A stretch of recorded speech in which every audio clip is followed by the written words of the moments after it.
So here we've got a moment of inattention, and the grenadier has fallen off the side of a ledge as it descends down into a flat area. You can see that the left side of the vehicle is all the way off the side of the ledge, also resting on its front bash plate as well. So we've got a bit of a recovery situation because we can't really drive out of this without making the situation much worse. Now have a look at the trenches created by the front wheels. The vehicle's got full lock to the right, yet it is sliding further and further off the path. The situation's not getting any better, so time to think about recovery.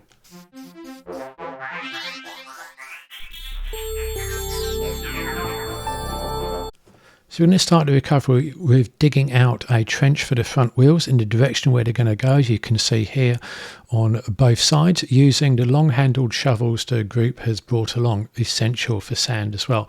Now at the back we're digging a deep trench for this wheel. Really got to make sure that that wheel will just directly drop into that trench, because that's going to stop the car from going sideways.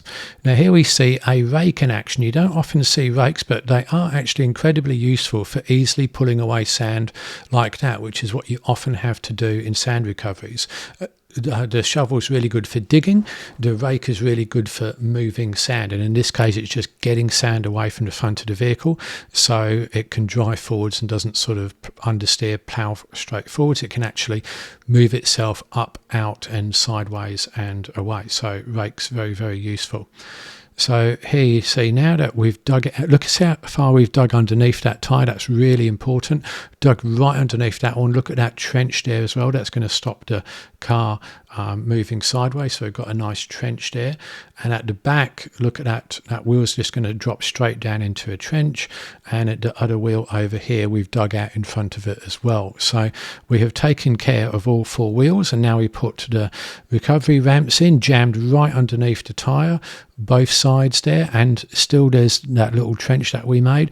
This one's going to drop down onto its ramp there as well, and this wheel doesn't get a ramp, but again we've just dug it out. So we are now pretty much good to go with all of the digging done. Front wheels turn maximum to the right, traction ramps in place. This is the time when we're just going to edge the car forwards and see what happens, because if it doesn't get better we'll stop and then do something else. So let's take a look at where we're at. Now we could winch backwards. That car does have a winch, but going backwards is not a great idea for reasons I'm going to cover shortly, and snatching is an even worse idea, because then you've got uncontrolled momentum and trying to get 3,000 kilograms of car back uphill is difficult. So here's what we actually have done. So we've built a trench even and a ramp for this wheel, and the main thing is to stop the car slipping any further sideways, and that's what that trench does, and the MaxTrax or just gives a little bit of extra traction.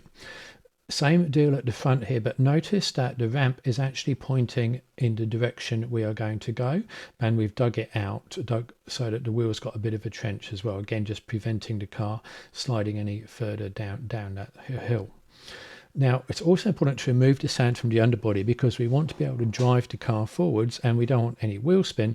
So we've dug out the front of the car, which is important, and also the side of it as well. And here we've got another ramp, and this is perhaps the most important of all, because a lot of weight is on the front left-hand wheel, and that is the wheel which is going to have to really bring the car up and out of this. The other two on the driver's side just stop the car sliding down the hill. This front left wheel is going to do a lot of the work here. So we've given it a nice ramp to come out, and we've jammed that MaxTrax nicely underneath that wheel. And at the back you can't see it now. There's no traction ramp there, but that's okay. It's just too dangerous to get to, because it's almost inaccessible, because it's quite steep down that ledge, and there's also a lot of vegetation in the way. If we really needed to, we could have got there, but we just dug out in front of the wheel a bit, and the other three are going to do the work. And we're also now at full steering lock to the right. We've got the axle lockers in, and we are ready to crawl out. Now, why have I chosen to go forwards at full lock? Well, here's the scenario. Well, that wheel, as you can see, front right, that's on safety at the moment. It's going to get to safety. The front left wheel, that's our real danger wheel. As soon as that's moving, it's going to start getting towards safety, and it's angled such that it is going to quickly get back towards safety as well. And the rear wheel, yep, that's going to do the best it can because we're going to be turning as tightly as we can, bringing that back on to the safe ground. And the other rear wheel, again, we've got a ramp for that. Now, if we go backwards at full lock, here's the problem. So it's this wheel. It's actually going to swing out wider, and that's the last thing we want. We don't want the car getting any further down that ledge. That's going to be the danger. That's going to be the issue. And the rear wheel isn't particularly well angled. We don't have rear wheel steer, so it doesn't have a great angle to get back to safety. Can do it. It's possible, but it's not ideal.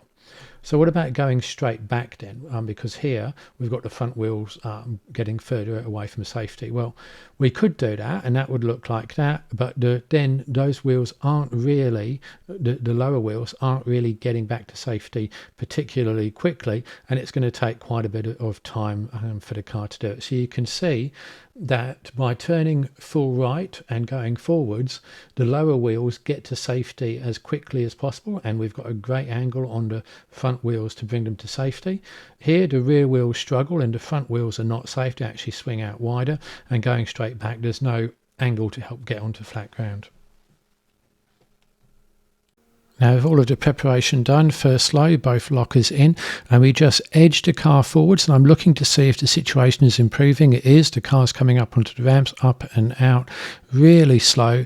If that wasn't improving, I would stop and then I'd reassess the situation, but now the front wheels are up and out and the back wheels are looking good as well. So that's it. The recovery is complete. And that's the power of just digging and strategic use of traction ramps, plus a bit of trench digging as well, just to help. And yes, we did fill in the track after that car went through, and that's a much more effective and safer option than something like trying to snatch backwards or winch backwards.